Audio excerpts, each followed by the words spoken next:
আজ আমি বানাচ্ছি কড়াইশুঁটির কচুরি। এর জন্য আমি ময়দাটা মেখে নেব। ময়দা নিয়েছি, এই লবণ দিলাম স্বাদ মতো। এবার জোয়ান দেব আমি। জোয়ান নিয়ে আমি হাতে একটু ঘষে নেব, নিয়ে দিয়ে দিলাম।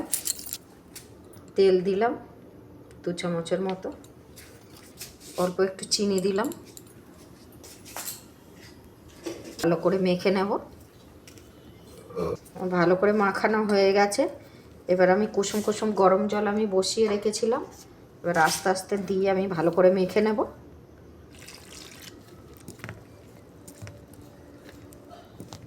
বন্ধুরা, ময়দাটা মাখিয়ে রেখে দিয়েছিলাম 1 চামচ তেল দিয়ে আমি মাখিয়ে রেখে দিয়েছি। এবার আমি মশলাগুলো ভেজে নেব।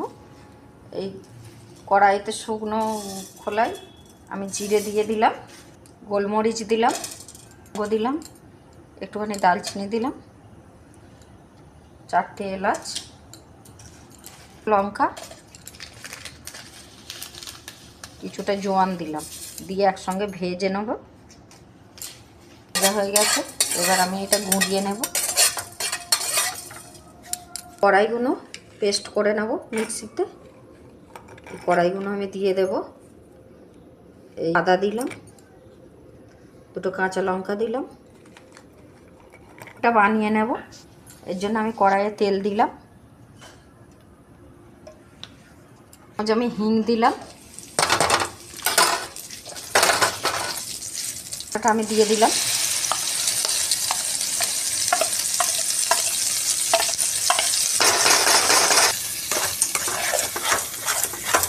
চামচ আমি এমনি নুন দিলাম। আমার মটরশুঁটিটা কাঁচা ছিল, আমার সেদ্ধ নয়।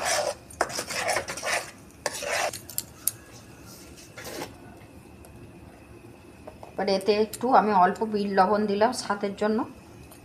ভাজা মশলাটা আমি বানিয়ে রেখেছিলাম দিয়ে দিলাম, শুকনো খোলায় নেড়ে রেখেছিলাম, বেশ কিছুটা দিয়ে দিলাম। 4 চামচ আমি ছাতু দিয়ে দিয়েছি।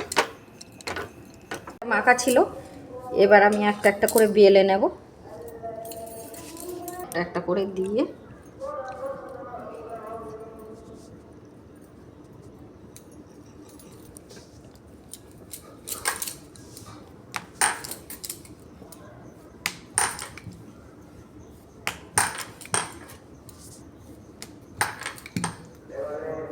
তেলে ছেড়ে দিচ্ছি।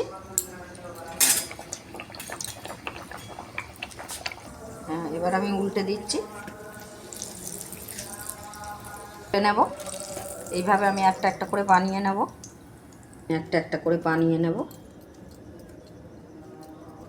বেশি বেশি করে দিতে হবে, তবে ভালো লাগবে।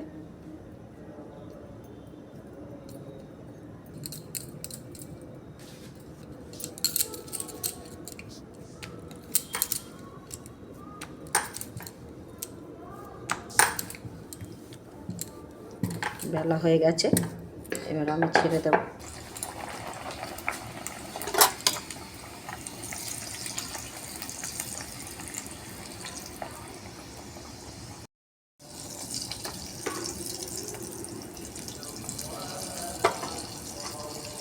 আমি বানাচ্ছি কাঁচা লঙ্কা কালা জিরা দিয়ে আলুর ফুলনি। তেল দিয়ে দিলাম, কালো জিরে দিয়ে দিলাম, লঙ্কা কুচি দিয়ে দিলাম, কেটে রাখা আলু দিয়ে দিলাম, ছোটো ছোটো করে কেটে রেখেছিলাম।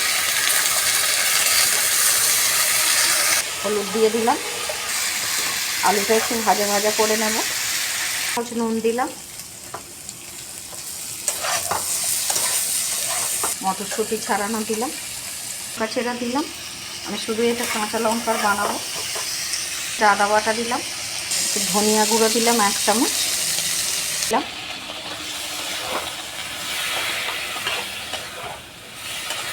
তার সময় একটু অল্প হলুদ দিয়েছিলাম, এখন একটু অল্প হলুদ দিলাম। দিয়ে দেব আমি। এতে একটা টমেটো কুচি দিয়ে দিলাম, আর আমি ধনেপাতা কুচিগুলো দিয়ে দিলাম। ঠিক আছে, এবার আমি এই একটু ভাজা মশলা ছড়িয়ে দিলাম। এবার আমি নামিয়ে নিচ্ছি। বন্ধুরা, আমার আলুর ফুলনি কড়াইশুঁটির কচুরির সঙ্গে গরম গরম খাওয়া হবে।